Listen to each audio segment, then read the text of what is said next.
Welcome to Earth Empaths.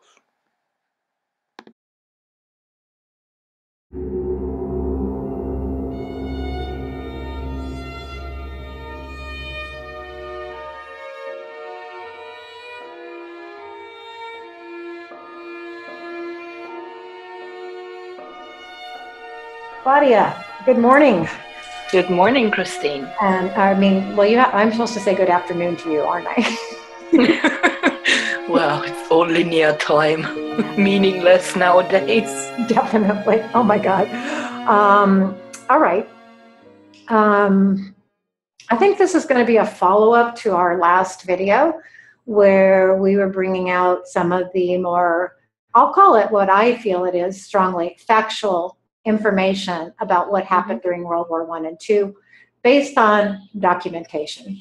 So I know that it was pressing a deep, deep place in me. And the emotion that we were both feeling was pretty palpable.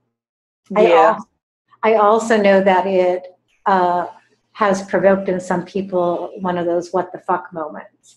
Like, what? Like, what? Like, what? You know, so I just want to say one thing to anybody that hears this, that listened to our previous what do you want to call it? I guess it's just our conversation about World War II, Germany, Hitler, the Third Reich. And we're looking at it from a multiple point of view stance, including the work of David Irving. And I want to say that we're not looking at just one person's work. We've been studying this material now for years. And Claudia, because of her German background and her German language, has access to a lot of things that the English-speaking world doesn't have. So what started out as a deep intuitive feeling has turned into a research project of sorts. And so that being said, we're not trying to make a case of right or wrong here. No. What we're endeavoring to do is bring forth information that is normally hidden from the public, or people just haven't found it yet. We're all, if we look at everybody within this loosely grouped research community, because that's in a way we all are researchers, we all come across information at different points in time. And so we're just trying to do our part in bringing forth what we feel is verifiable. But today we're going to talk about something that isn't verifiable. Exactly. Right? And this is a hard approach in a way, because we're taking from intuitive gnosis, memories that each of us individually has had, and we're going to move into the unseen esoteric realms of the Third Reich.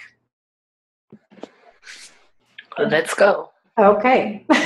And so just to say that, because what really came to us as a question, and it's always been there all along, but it just finally got verbalized, World War II isn't just about money.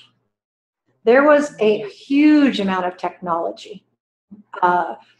Many researchers, scientists, studies of all sorts, of the most despicable kind, and also of, let's just call it, the highest realm kind, endeavoring, and I will say this, to understand the mechanisms of creation. So this has to take us into physics, metaphysical studies, alchemy, sacred geometry. Everything kind of collides here in this point. So for me, at this point of view, World War II was about dominating this technology, which is spiritual. In a nutshell, yes. Okay. So, Claudia, you, I know, have done a lot of research into the WWII and into the Tool Society. Mm-hmm. It is well documented that the Third Reich was going to Tibet, the Antarctic, and other places on the planet, searching for what? Well, rumor has it that they were searching for entrances to the inner earth. Mm-hmm. Which kind of is a whole can of worms. Is it really the inner earth, or is it the actual earth? Because what we live in here is only a simulation. Mm-hmm. And I can't help but wonder, why did the world, or the Allied forces, the cabal, try to wipe out the entire German nation? And the Germans are not the only ones. Mm-hmm. I mean, they did it with most of the indigenous people. They did it with the Irish. And they've been doing it with the Germans. Mm-hmm. So there has to be a lot more than meets the eye. Mm-hmm. And why did so many Germans disappear literally off the face of the earth? Can you tell me a little bit more about that? Like, where is that written about, or how is that knowledge obtained? Well, it's well known by now that Hitler did not commit suicide in 1945, Mm-hmm. for starters, but apparently nobody knows what happened, where he went. But in, I think it was 1938, the army Admiral Dönitz said publicly something along the lines that he was very proud to have found a, I don't remember the wording exactly, but something like he was proud to have found a paradise that is inaccessible to the enemy in case things go wrong. It was something like that. And this was just after the expedition to Antarctica. Now, we know that the Germans had submarines that were at least 50 years ahead in time, technology-wise, to any other nation. We know they had flying objects that were far ahead in time of any other nation. There is plenty of documentation from old newspapers, including the New York Times, about so-called Foo Fighters, for example. Right. Just for anybody that hasn't done their own research, the Foo Fighters or the Nazi Bell would be flying devices that were not propelled by and had wings as airplanes, right? Right. Okay, so they're basically, well, I'll just say what I understand. They're anti-gravitational devices and craft. Yes.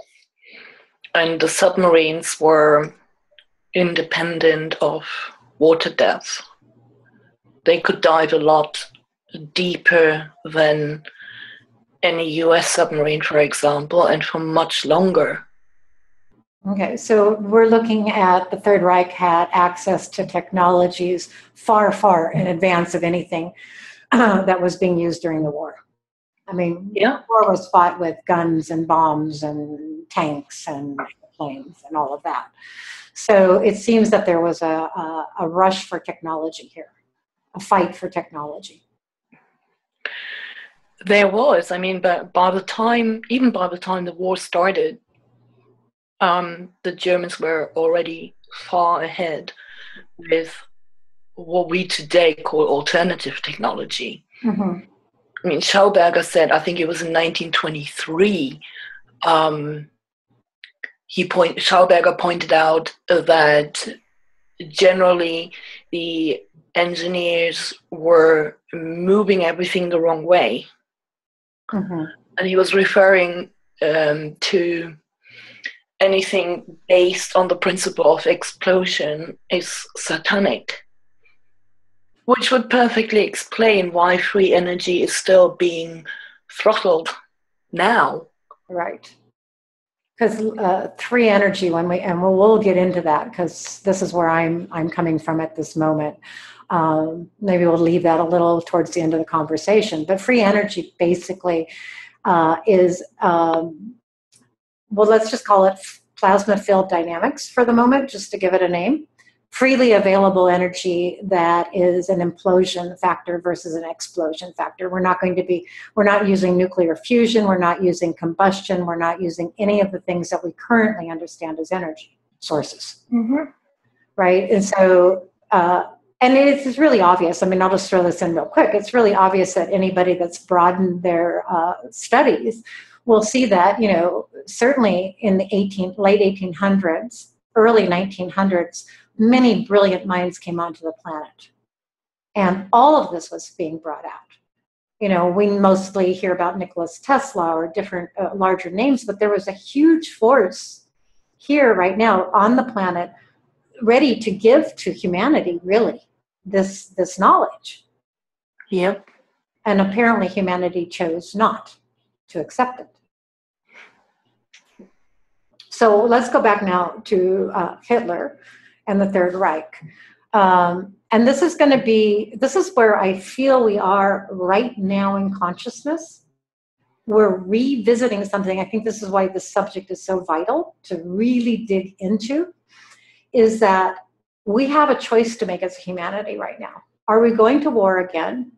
Or are we going to embrace consciousness as energy?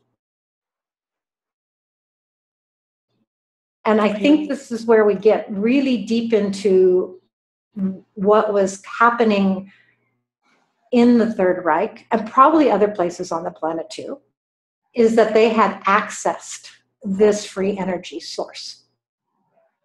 They had figured it out through applying natural law, basically. Mm-hmm. They knew the principles of natural law and applied them, and I don't like using the term raise their consciousness, but I guess that's probably the best way to describe it.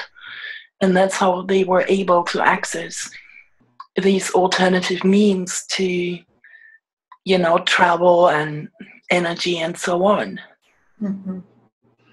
So really to understand this is we need to put into view what is currently known. A lot of people will say it was ET tech, that ETs came to help the Germans, that, and a lot of people view ETs as the negative. Yes, there are plenty of rumors flying around about the beings from Aldebaran helping the Germans. Okay.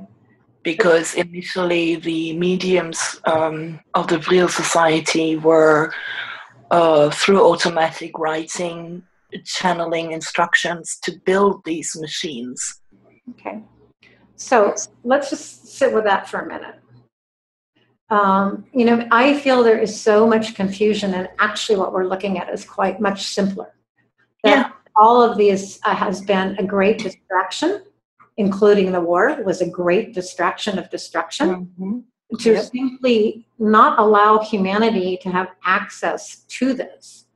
Now, we can say it came from an alien race. It's one way to say it. We can say it came from our consciousness in a future timeline. We know all these things are now the makeup and the fabric of our reality. We know that we're in hyperdimensional, multidimensional space. I can say that and people might go, well, what are you talking about? I said, well, just go ahead and start looking at plasma physics, or start looking at, the geometric, the sacred geometries. It's been written in our consciousness forever. Absolutely. It's not anything new, but we haven't accessed it. And if we look at it, we've been prevented from accessing it. So we have a knowledge that Hitler's great interest in the ancient teachings of the Buddhists, of the Tibet, of, all of the, let's just call them, these are the preserved, let's call it sacred knowledge. There have always been those on the planet preserving it. Mm-hmm. And the planet herself preserves it. So, we have to look at underneath what might have been going on there and get rid of the personalities and get rid of the he said, she said, what's right, what's wrong. Because if we even start to understand time and angles of perception, you're only going to see a slice of it if you're looking at it in a linear fashion. Absolutely. So we must move out of a flat plane of existence into a hyperdimensional space. And then we have to break out of a box. And that box is called duality. And I'm going to just say this right now because it's very clear in my mind.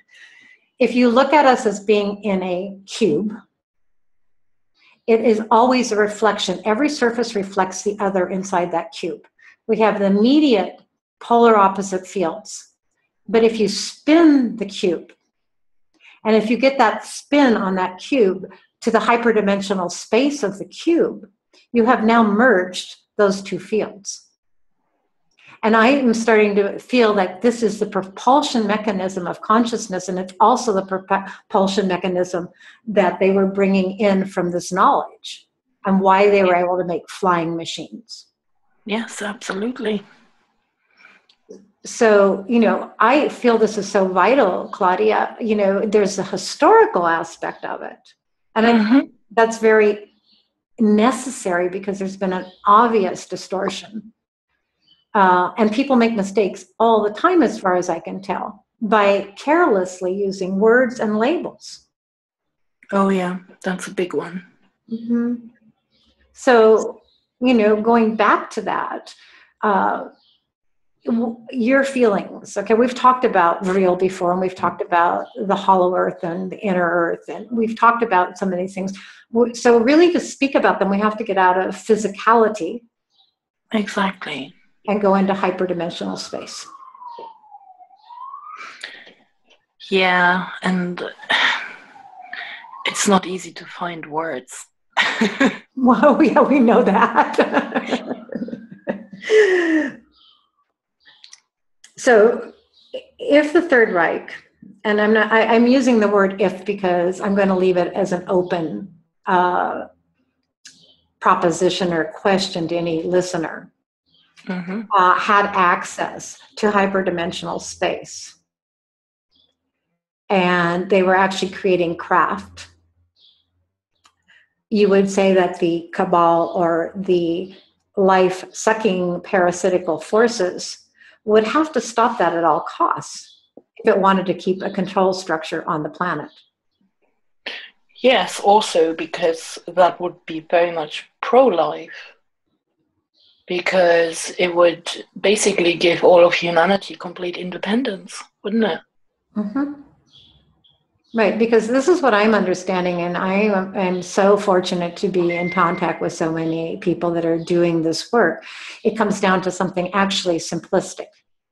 And I want to say this also because a lot of people, when they look at history, whether it's Sumeria, the Anunnaki, the Egyptians, and now let's go to modern history, World War I, World War II, okay, which is deeply impacting us still. We have not resolved this. We tend to look at it from here back to there. And so we're looking at a distortion because the only way we can understand an event in a time and space is to put ourselves back there. Yeah. You cannot judge a past action by a present day point of view. Because what you're doing is you're bringing a fast forward amount of consciousness, indoctrination, belief systems right along with you when you look back at that point in time. And we've talked about this before. So it becomes really vital that we go into our feeling memory body because we are memory itself. And really go deep into what was happening in that moment. What brought forth this war? How was it manipulated? What lessons do we need to learn from it? Without getting stuck in this, he killed, she killed. I killed, you killed. Point of view. It was a massive destructive event for all of humanity. Exactly. Massively. And if we take our current point of view, when we look at the cabal and we say they're destroying the very thing that can set us free.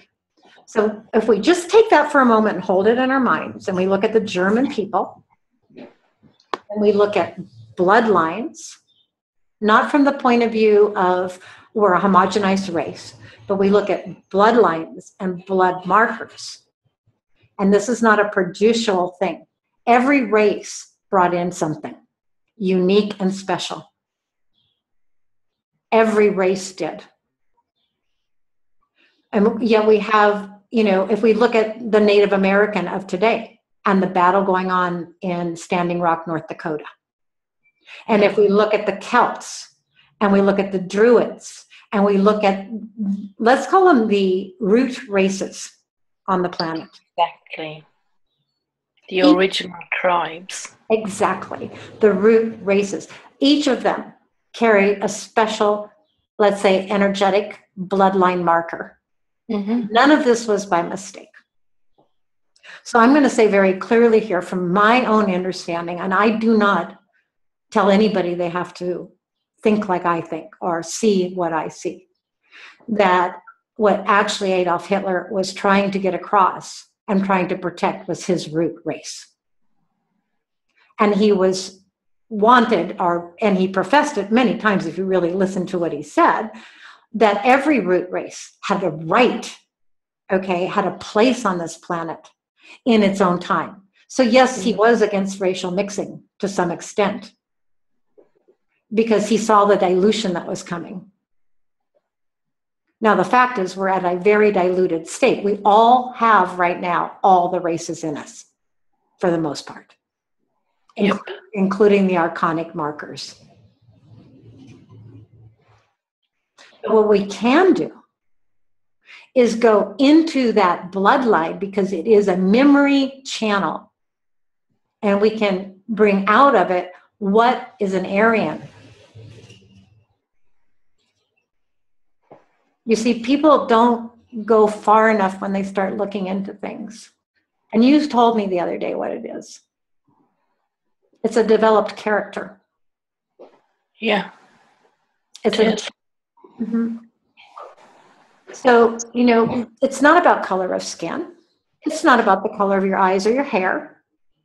There's nothing to do with this, but since you mentioned this, why is it that according to the so-called society we live in, blondes are known to be stupid, the Irish are known to be thick, and the Native Americans are known to be alcoholics? Because we're looking at the distortion and the inversion. Exactly. As we're not going to get to true communion until we look past all of this and we look deeper inside. And we keep playing out these same stupid, idiotic games for a predator who has inverted our reality. And I will suggest to anybody who is in search of truth, as soon as you find something that you think is true, invert it. And look at it from as many sides as you possibly can. Yes, exactly. And I promise you, life becomes really interesting. You never have a bored moment again. Exactly. So really this is what we're giving forward from what we're talking about, because we're actually up against one of the primary inversions. And it was done through trauma and death. The very people that say they were here to protect humanity from this horrible ass threat, that was going to take over the world, are the very beings that took over the world. Yep. So that right there gives one that's seeking or searching for truth pause. And I don't even want to use race terms anymore, Claudia. No, I mean, we are all spirits inhabiting human bodies, so, Exactly. So even I will go so far as to say, because humanity chose such, this is the exact thing that had to happen, and this is exactly where we are today. We're a Oh, mixed-blooded, single race. Mm-hmm. And so I can, as one single solitary being, tap into all those races, including the ET ones. Absolutely. And I don't need an expert or an authority out there writing thousands and thousands and thousands of pages of dissertation. Sorry. No, Okay. we don't need that. No, I mean, it's a great service because it's bringing forward a single, if there's a researcher out there, it can be anyone, and there are many, and I actually honor all of them. They're bringing forward from within their own memory banks, and they're putting out from their perspective. It's unique. At some point, my perspective crosses with theirs. And when those two moments cross, then I have something that I go, oh, okay. I that's where I cross with what I'm an angle of perception, you're an angle of perception, you're an angle of perception, you're an angle of perception. And it's when they cross is that I say, now there is a possibility for truth. The cross, the cross, the very symbol of the cross. You see, so by looking at Adolf Hitler, the Third Reich, current history, repeating history, aren't we all tired of the repeating fucking history? I know I am. I mean, it's an old game.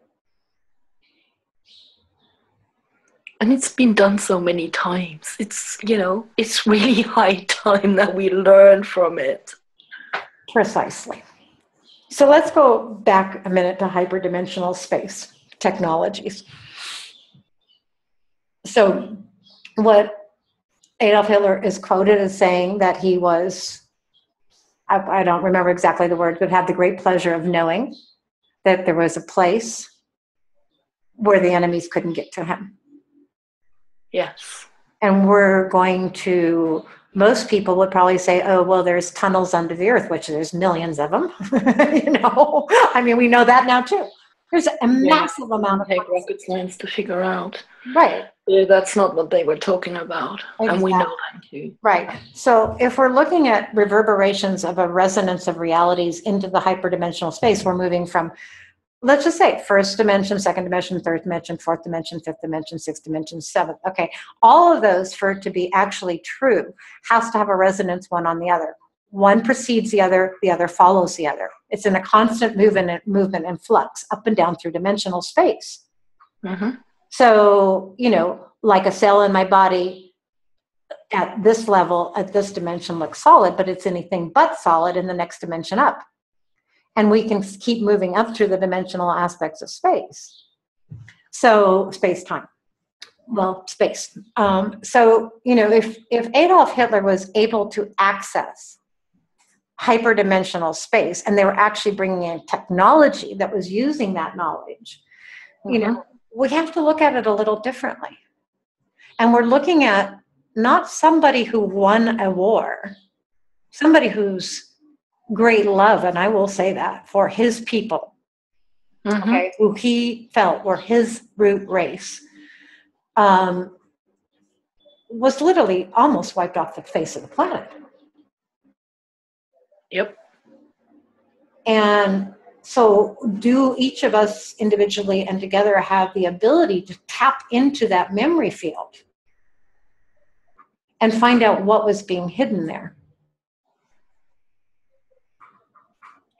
I think we are very close to that, actually. Mm-hmm. So let's give one example, Baphomet. Okay. See, for truth to be truth, it has to line up. And I keep saying this, and I got this so beautifully from Jeffrey and his studies of metabiology. It has to match all across dimensional time and space. Yeah. You can't invent an equation or you go, oops, like they do in, quantum mechanics. They go, well, up at that level, it structures out fine mathematically, but down at this level, it doesn't work at all. Thank you, Jeffrey, for pointing this out to me. You know, so it's like what we, as a conscious being, we can start to imagine, first of all, but look into is when we look into a subject, especially one of such great controversy and trauma, what lines up here? What makes sense here? What common sense denominator can we put onto this with all we know right now? Good question.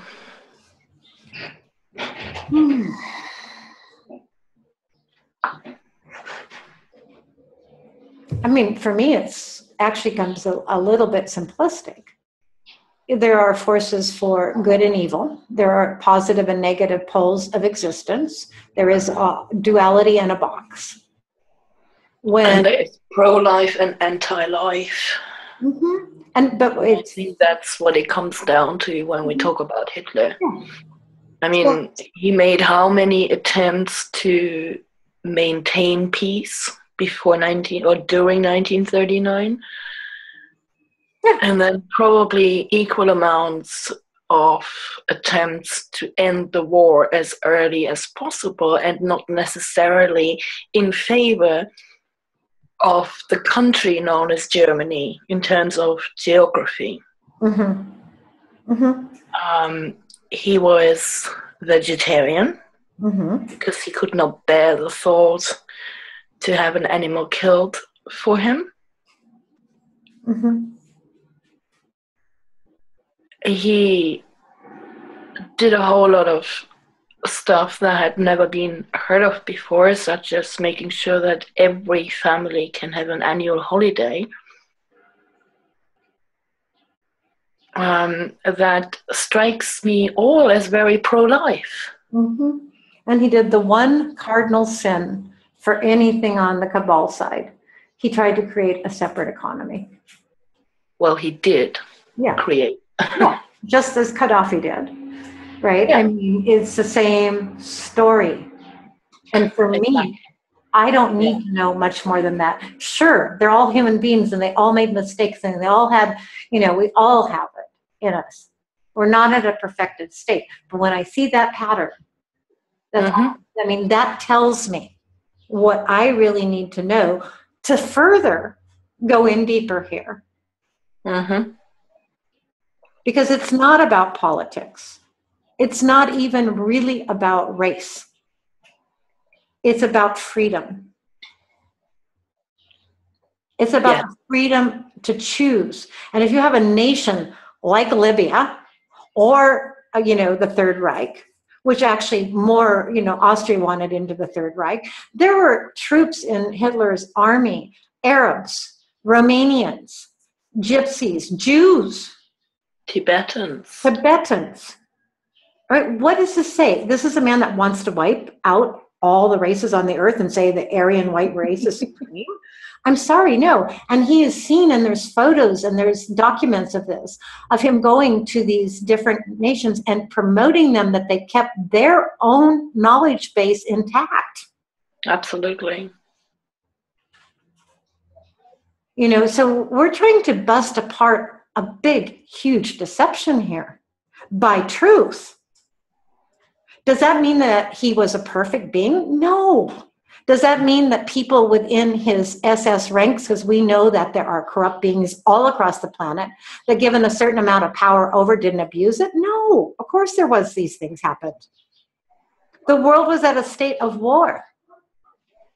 But we have to expand our view here and not just listen to the single point of view that is so bound into our mind control factors of indoctrination. Yeah. And really, Claudia, the more I understand right here, right now, all the technology that's available to humans right now, and this is the key though, when we raise our consciousness, this isn't dependent on somebody giving it to us or bringing it to us. Hell no. We have to raise our consciousness to that level. And you said it in the last piece, and I'm glad some people heard you, to the field of the invisible light within the dark. What does that mean?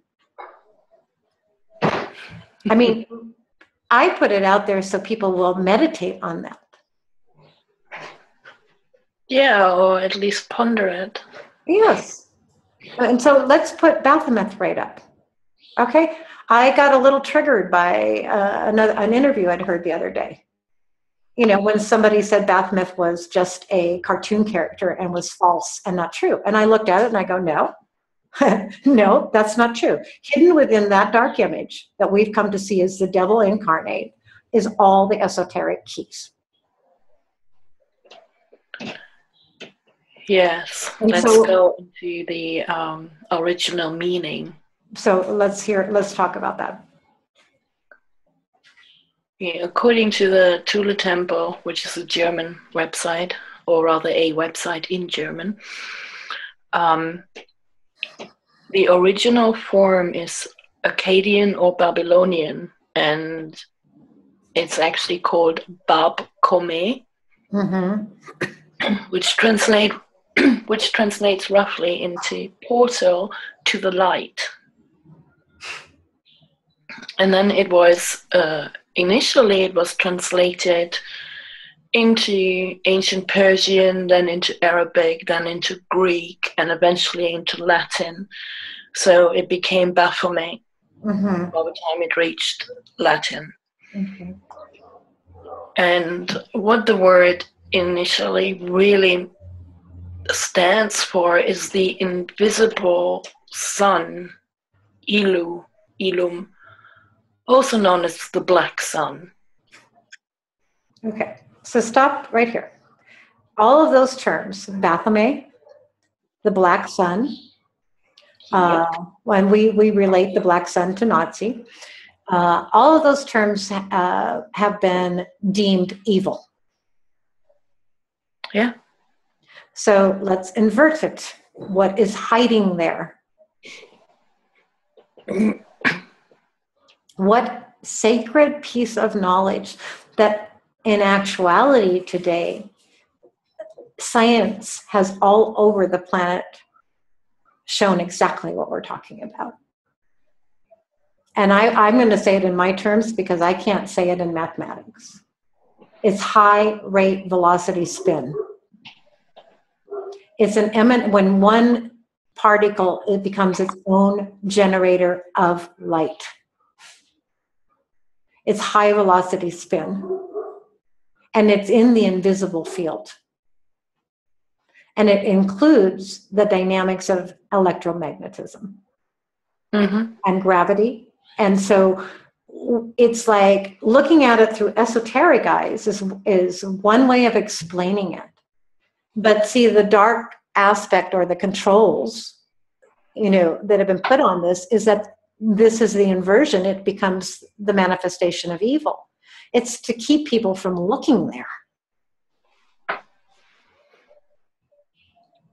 Yeah, same concept as Lucifer, Satan. Exactly. Right? Don't look there. It's evil. Flesh is evil. Women are evil. All of these things, it's to invert them. Now, in a duality that we're living in this physical 3D impression, okay, is that once you implode the duality fields within yourself, you are now at a spin rate that hits the invisible light. We're approaching invisible light right now. Yep.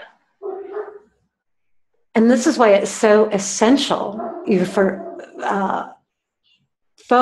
people to start unplugging from so many of these belief systems, identifiers, names, and stories. Because I'm for sure now that every researcher out there is telling only a line of his own story. Oh, yeah. He is revealing or she is revealing her own story. Because as soon as consciousness starts to search for something, it's actually searching for itself. And so it's never going to come from an outside source. Another way of saying it. I can listen to 100 different videos, and each one of them is going to inform me of something.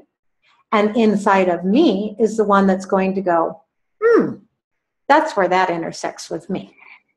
Mm-hmm. And if I get out of the personalities and the identities that I'm looking at, I don't have to fret any longer. And this is, that's why I feel like this single speaking of what happened in World War II Germany, World War I, World War II, because they go hand in hand. If we do not unlock this right now, we are being propelled into World War III on the same exact modality. Yes. Absolutely. So I open up, we have there's many researchers out there that are keep talking about Nazi, Nazi, Nazi, Nazi, Nazi, Nazi, Nazi, Nazi, Nazi, I'm sorry. Yes. Nazi, Nazi, Nazi, it's so true. Luciferian agenda, Luciferian agenda, Luciferian agenda. And I'm just like, I want to take a cosmic frying pan to their heads. Mm-hmm. Because if you're going to use a term like that is so charged, that term in itself is a gravity field. Oh, yes, especially since, there are so many nowadays who have thrown in the original National Socialists with the Zionists. Exactly. Those are polar opposites. Okay. And they are. And so if we look at them, invert them, and then flip them again, and flip them again, and flip them again. Don't get stuck in one of the dynamics, but do understand it. Do not do not be so easily confused. Yeah. These were enemies, okay, to put it one way. In another reality and in another dimensional space, it was something totally different. Here on this planet, in this 3D reality, it was destructive and horrible and tragedy beyond tragedies. And that tragedy beyond tragedies is trying to repeat right now. On another dimensional space, you can see a much bigger part of how this was playing out. Yeah. So, it is inherent to us to be able to decipher this and not get hauled in again. Because there are no other hands but our hands doing this on the planet. There are no other hands but our hands. Exactly.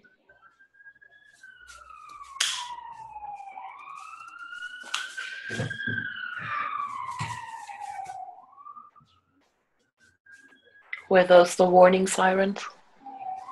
Yeah. We get free sound effects here. Oh my God, Claudia.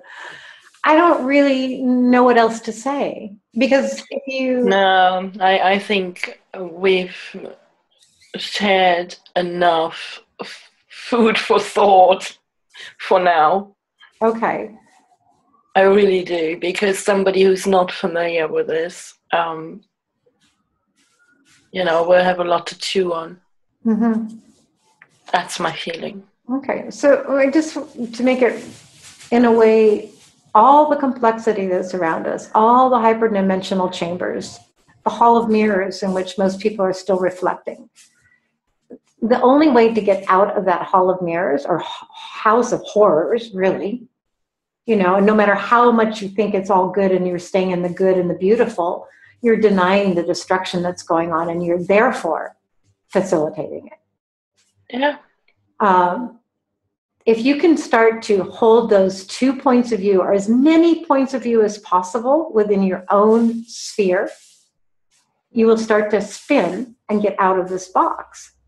And it's all in the heart solar plexus. I want to add something here. Mm-hmm. Please. And that is, stop reacting. Mm-hmm. Make a conscious effort to not react. Mm-hmm. Put your brain. Someone calling you an asshole, just shrug.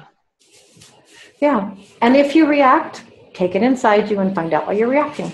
Exactly. Because it has nothing to do with you if you don't let it. Because that's a really, really good way to kind of grow your consciousness. Right. So another way of putting it is stay in the now moment. Another way of putting it is, fertilizing your own gravitational field of your own truth. Uh-huh. Right? We are going to draw to us exactly what we need. And if we are still as a mass of humanity needing to have experience war, we will have war. If people do not implode both the negative and the positive fields within themselves and start dissolving this, it's going to play itself out again. Maybe not for everybody. There is people talk about a new earth and people talk about mitosis and the splitting off of the earth and everything. I see it much more is that we're a toroidal field and we're turning ourselves inside out in a continuous motion. Mm-hmm, exactly. And when we get back to continuous motion, fluid state of being, now we're talking. Mm-hmm. So anything that causes us to react is actually to freeze frame us. It freezes us in a reality. Yes, and we need to use it as a tool instead. Mm-hmm. Certainly. I played all the games, okay? And so it's just becomes apparent over time, you go, I'm letting somebody else create my reality for me. And certainly that was happening to a great extent for many, many incarnations. So this goes right back to, keep going full circle. We are the creators of this reality, consciously or subconsciously, awake or asleep. Do you choose? I recommend being awake.